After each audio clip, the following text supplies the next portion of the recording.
कैसे हैं सभी दोस्तों। मैं आपका अपना टीचर गुलशेर गौड़। आज मैं आपके लिए भारतीय अर्थव्यवस्था विषय लेकर आया हूँ और टॉपिक है हमारा कुछ क्षेत्रों से संबंधित समितियां गठित की गई थी भारत सरकार द्वारा और उस क्षेत्र पर उन्हें रिपोर्ट सौंपने के लिए कहा गया था कि आप अपनी इस पे हमें रिपोर्ट दें, इस क्षेत्र में हम क्या और बेहतर कर सकते हैं या इस क्षेत्र की क्या समस्याएं हैं या इस क्षेत्र पे हम कैसे कैसे और बेहतर काम करें। तो वही आज हमें पढ़ना है और इस टॉपिक से आपके कम से कम 2 क्वेश्चन हर एग्जाम में देखने को मिलते हैं। तो आप इसे बहुत अच्छे तरीके से समझें और करें। आप इसे एक बार चाहे तो लिख लें और नहीं तो 2-3 बार इसी क्लास को आप सुन लें। तो बाकी कोई भी हमारा एग्जाम है, चाहे आपका उत्तराखंड 3 अप्रैल को जो एग्जाम होने वाला है पीडीएम्स का, तो वहां भी आपको इसमें से 1-2 क्वेश्चन जरूर देखने को मिलेगा। तो आइए देखते हैं, यही टॉपिक है हमारा आज का विषय। हमारा भारतीय अर्थव्यवस्था और टॉपिक है कुछ महत्वपूर्ण समिति और उनका संबंध। देखिए, समिति का संबंध जिस विषय पर उसने अपनी रिपोर्ट सौंपी। ठीक है, तो क्वेश्चन आता है मेरा जो सेठ समिति है, मेरा सेठ समिति वो किस क्षेत्र पर उसने अपनी रिपोर्ट भारत सरकार को सौंपी थी। तो मेरा सेठ समिति जो है हथकरघा उद्योगों के विकास पर बल। हथकरघा कहते हैं जो हाथ से बनी वस्तुएं होती है, जैसे पहले पंखा होता था, हवा करने के लिए पंखा, वो हथकरघा उद्योग में आ जाएगा। ये छोटी छोटी जो चीज है घरों में जो तैयार होती है, जो छोटे छोटे उद्योगों के द्वारा तैयार की जाती है, घरों में सामान्य व्यक्तियों द्वारा तैयार की जाती है, उन्हें कहते हैं हथकरघा उद्योग। जैसे आपका कालीन उद्योग है, हथकरघा उद्योग में आता है, बुनकर उद्योग है, हथकरघा उद्योग में आता है। तो इस तरह की बहुत ही वस्तु है छोटी छोटी, तो उसे कहते हैं हथकरघा उद्योग। तो मीरा सेठ जो समिति का संबंध है वो है हथकरघा उद्योगों के विकास पर बल। तो सरकार ने ये कहा था कि कैसे हम और इसका विकास बेहतर कर सकते हैं, कैसे हम इसमें प्रोग्रेस कर सकते हैं और हथकरघा उद्योग को हम कैसे और प्रोत्साहित कर सकते हैं। तो इसकी रिपोर्ट इस पे थी। इसका बाद दूसरी समिति स्वामीनाथन समिति। ये बार बार एग्जाम में पूछी जाती है, आप मोस्ट वेरी वेरी इंपोर्टेंट में डालने से। तो ये जो है आपकी जनसंख्या नीति पर अपनी रिपोर्ट थी। तो जनसंख्या जो पॉपुलेशन है उसे कैसे कंट्रोल किया जाए, जनसंख्या को कैसे नियंत्रित किया जाए, जनसंख्या अगर बढ़ रही है तो उसके लिए क्या और व्यवस्था की जाए, इस समिति ने अपनी इस पे रिपोर्ट दी थी जनसंख्या नीति पर। ठीक है, क्वेश्चन आ जाएगा जनसंख्या नीति से संबंधित कौन सी समिति थी। तो आप दोनों तरीके से याद करें, उधर से भी और इधर से भी। तो आप याद रखना स्वामीनाथन समिति। इसके बाद है तीसरी सत्यम समिति। ये वस्त्र नीति पर है, इसका जो संबंध है वस्त्र नीति से है। सत्यम जो समिति है वस्त्र नीति से संबंधित है। वस्त्र नीति मतलब जो आपका, जैसे आपके घरों में वस्त्र वगैरह, कालीन उद्योग, वस्त्र निर्माण उद्योग या फिर आपके बड़े कारखाने, छोटे कारखाने, इन सब से संबंधित सत्यम समिति का गठन किया गया था। इसके बाद है महाजन समिति। ये भी मोस्ट वेरी वेरी इंपोर्टेंट है, बार बार एग्जाम में पूछी जाती है।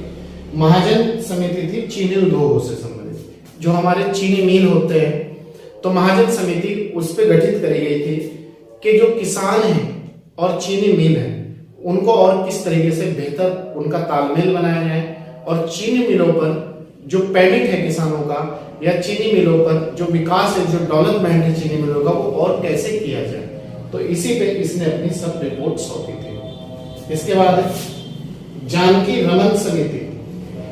जानकी रमन समिति जो है शेयर बाजार से संबंधित प्रतिभूति घोटाला से, एक शेयर मार्केट में प्रतिभूति घोटाला हुआ था, तो उस पे इसे अपनी रिपोर्ट सौंपने के लिए कहा गया था कि आप अपनी हमें रिपोर्ट दें, ये घोटाला क्यों हुआ, क्या कारण हुआ, किसने किया, कौन कौन इसमें इन्वॉल्व है, ये सब चीजों की जानकी रमन समिति का जो संबंध है इससे। नेक्स्ट है दत्तेवाला समिति। कभी कभी एग्जाम में दातेवाला समिति आ जाती है, तो दत्तेवाला, दातेवाला या दांतेवाला सब एक ही बात है। ठीक है, ये है बेरोजगारी का अनुमान। दंतेवाला जो समिति का संबंध है वो उसे ये कहा गया था कि आप हमें अपनी रिपोर्ट दें, भारत में जो बेरोजगारी बढ़ती जा रही है, बेरोजगारी में वृद्धि होती जा रही है, इसका क्या कारण है, कितनी प्रतिशत भारत में बेरोजगारी है। तो इसका जो संबंध है बेरोजगारी का अनुमान है। ठीक है। नेक्स्ट है सरकारिया समिति, केंद्र एवं राज्यों के बीच संबंधों पर रिपोर्ट। सरकारिया जो समिति का गठन किया गया था उसका उद्देश्य ये था कि सेंटर और स्टेट के बीच जो करों का बंटवारा है, जो करों का डिवाइडेशन है या जो कर लगाए जाते हैं उनको और किस तरीके से बेहतर किया जाए और किस तरीके से एक दूसरे का बेहतर तालमेल बना के रखा जाए, वो चाहे सेंटर हो चाहे स्टेट हो। ठीक है, तो आप याद रखना केंद्र और राज्यों के बीच संबंधों पर रिपोर्ट किसने सौंपी? सरकारिया समिति। इसके बाद हमारी 8वीं समिति है, किस क्षेत्र पे उसने अपनी रिपोर्ट सौंपी, किस विषय पर गठित या रिपोर्ट सौंपी, सब एक ही बात है। ठीक है, बीएस व्यास समिति। बीएस व्यास समिति जो गठित करी गई थी वो इसलिए गठित करी गई थी कि कृषि और ग्रामीण जो साख है उसका कैसे विस्तार किया जाए। जो ग्रामीण किसान लोग हैं तो उन्हें जो पैसा भी तो उपलब्ध कराया जाता है फाइनेंस बैंकों के द्वारा, उसे और किस तरीके से बेहतर बनाया जाए। तो इसका जो संबंध है इससे, इसका बीएस व्यास समिति। नेक्स्ट है गोस्वामी समिति। गोस्वामी समिति औद्योगिक रुग्णता। जो औद्योगिक रुग्णता उसे कहते हैं जो उद्योग किसी समस्या के कारण, चाहे वो फाइनेंस की समस्या हो, चाहे लेबर की समस्या हो या फिर आपकी कोई और अन्य समस्या हो के कारण कमजोर हो चुके हैं, बंद होने की कगार पर है या वो बेहतर प्रकार से नहीं चल पा रहे हैं, तो उसका कारण ढूंढना था कमजोर उद्योगों का विकास। उन्हें कैसे दोबारा प्रोत्साहित किया जाए, कैसे उन्हें दोबारा चालू किया जाए। तो इस जो समिति का संबंध है गोस्वामी का औद्योगिक रुग्णता मतलब कमजोर उद्योगों का विकास। क्लियर है। इसके बाद है महालनोबिस समिति। महालनोबिस समिति का जो संबंध है राष्ट्रीय आय से है, राष्ट्रीय आय। तो इसे राष्ट्रीय आय जो पूरे भारत की राष्ट्रीय नेशनल इनकम है उस पर अपनी रिपोर्ट सौंपने के लिए कहा गया था कि पर कैपिटल भारत के जो प्रति व्यक्ति है उसकी आय कितनी है, आप उस पर हमें रिपोर्ट सौंपे। कौन सी? महालनोबिस समिति। नेक्स्ट है रंगराजन समिति। मोस्ट वेरी वेरी इंपॉर्टेंट, भुगतान संतुलन पर रिपोर्ट। मतलब जो भुगतान है जो माइनस में जा रहा था हमारा व्यापार, तो उस पे इसे रंगराजन समिति को रिपोर्ट सौंपने के लिए कहा था कि उसे हम कैसे बैलेंस मिला माइनस से। नेक्स्ट है मल्होत्रा समिति। 12वीं समिति है मल्होत्रा समिति। राष्ट्रीय आय की जांच करना, राष्ट्रीय आय की जांच करना, और ये महालनोबिस समिति भी इसी से संबंधित है, दोनों महालनोबिस और मल्होत्रा। नेक्स्ट है खुसरो समिति। कृषि साख में सुधार पर रिपोर्ट। कृषि साख में सुधार पर रिपोर्ट। इसके बाद नेक्स्ट समिति है हमारी गोईपोरिया समिति। देखिए गोईपोरिया समिति का जो संबंध है वो बैंकिंग सेवाओं में सुधार से है।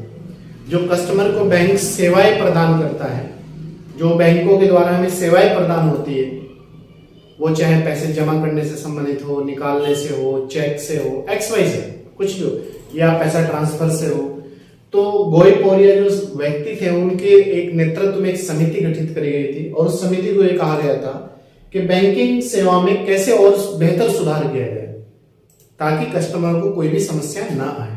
तो याद रखना गोईपोरिया जो समिति है बैंकिंग सेवा में सुधार। सीधा सीधा क्वेश्चन आता है कौन सी समिति का संबंध बैंकिंग सेवा में सुधार से है, तो गोईपोरिया समिति। नेक्स्ट है भूरेलाल समिति। भूरेलाल जो समिति है उसका जो संबंध है मोटर वाहन करों में वृद्धि। मतलब जो हमारे 4 व्हीलर 2 व्हीलर वाहन है उन पे जो टैक्स लगता है, जो उन पे कर लगता है, उसमें और वृद्धि कितनी की जाए, तो इससे संबंधित है भूरेलाल समिति। नेक्स्ट है भंडारी समिति। क्षेत्रीय ग्रामीण बैंकों की पुनर्संरचना। जो गांव के आसपास जो गांव में शाखाएं खोली गई है बैंकों की, तो उन्हें कैसे और बेहतर बनाया जाए, उन्हें कैसे और अच्छी तरीके से बनाया जाए ताकि वो कस्टमर को बेहतर सुविधाएं प्रदान कर सके, तो उन्हें कहते हैं क्षेत्रीय ग्रामीण बैंकों की पुनर्संरचना। तो इस समिति का संबंध है भंडारी समिति। इसके बाद हमारी सच्चर समिति, ये मोस्ट वेरी वेरी इंपॉर्टेंट समिति है, मोस्ट वेरी वेरी इंपॉर्टेंट, आप याद रखना, बहुत आता है एग्जाम में। मुस्लिमों की सामाजिक, आर्थिक और शिक्षा की समस्या स्थिति पर रिपोर्ट। इस समिति का इसलिए गठन किया गया था कि मुस्लिम जो वर्ग है, जो अल्पसंख्यक वर्ग में आता है, इनकी जो सामाजिक स्थिति है वो बहुत दयनीय है, आर्थिक स्थिति कमजोर है, शिक्षा में ये लोग बहुत कम है, प्रतिशत इनका कम है, पिछड़े हुए हैं। तो इनकी क्या समस्या है, इनकी क्या स्थिति है, क्या है इस पे, क्यों ये लोग इस तरीके से पिछड़े हुए हैं, क्यों ये शिक्षा प्राप्त नहीं, प्रतिशत इनका बढ़ पा रहा है। तो ये जो थी सच्चर समिति, बार बार एग्जाम में पूछी जाती है, मुस्लिमों की सामाजिक, आर्थिक और शिक्षा पे रिपोर्ट इसने सौंपी थी। नेक्स्ट है एस तारापुर समिति, ये भी मोस्ट वेरी वेरी इंपॉर्टेंट, ये भी बार बार एग्जाम में पूछी जाती है। रुपये की पूंजी खाते पर परिवर्तनीयता, इसे कहा था कि आप जो रुपया है, जो हमारा पूंजी अकाउंट है, उस पर परिवर्तनीयता उसे पूर्ण दी जाए, नहीं दी जाए, कम दी जाए, क्या दी जाए। तो इस तारापुर जो समिति है उसका जो संबंध था वो रुपये की पूंजी खाते पर परिवर्तनीयता से था। क्लियर। आबिद हुसैन समिति, लघु उद्योगों पर रिपोर्ट, इसे कहा गया था जो छोटे उद्योग है हमारे, उन पे आप अपनी रिपोर्ट सौंपे और उन उद्योगों को हम कैसे और बेहतर बना सकते हैं या बनाया जाए। नेक्स्ट है डॉक्टर एस कीर्ति पारिक समिति या पारिक समिति। एग्जाम में पारिक आ जाता है, कभी कभी लिखा हुआ और कभी कभी ऐसे पारिक लिखा होता है, तो आंसर दोनों का एक ही होगा। ये भी मोस्ट इंपोर्टेंट समिति हमारी।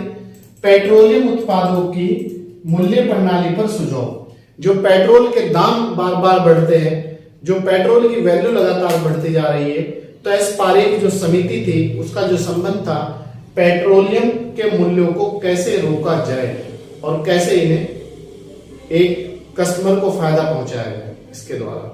तो ये थी डॉक्टर एस पारिक या कीर्ति पारिक समिति, पेट्रोलियम उत्पादों की मूल्य प्रणाली पर सुझाव।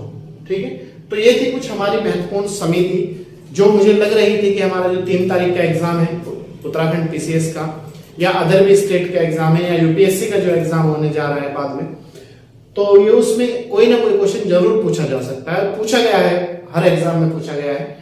लेकिन आगामी परीक्षाओं को ध्यान में रखते हुए हम आपको कंप्लीट सिलेबस दे रहे हैं और अपनी परीक्षाएं दे रहे हैं ताकि आप लोग उसे बेहतर प्रकार से एनालिसिस कर सके और एक डिफरेंट महसूस कर सके अदर लोगों की क्लासों में और हमारी विनाइस कैंपस की टीम की क्लास में, ताकि आप लोगों को हम बेहतर रिजल्ट प्राप्त करा सके। चलिए मिलते हैं नेक्स्ट क्लास में। अगर आप हमारे यूट्यूब चैनल पर नए हैं तो सब्सक्राइब कर लीजिएगा ताकि आपको प्रतिदिन 3 क्लास कंटिन्यूटी के साथ उपलब्ध हो सके, और ज्यादा से ज्यादा लाइक और शेयर कीजिएगा, और अगर पुराने हैं तो कंटिन्यूटी के साथ जुड़े रहिएगा और लोगों को भी जोड़ने का प्रयास करिए। चलिए मैं आपका अपना टीचर, थैंक यू।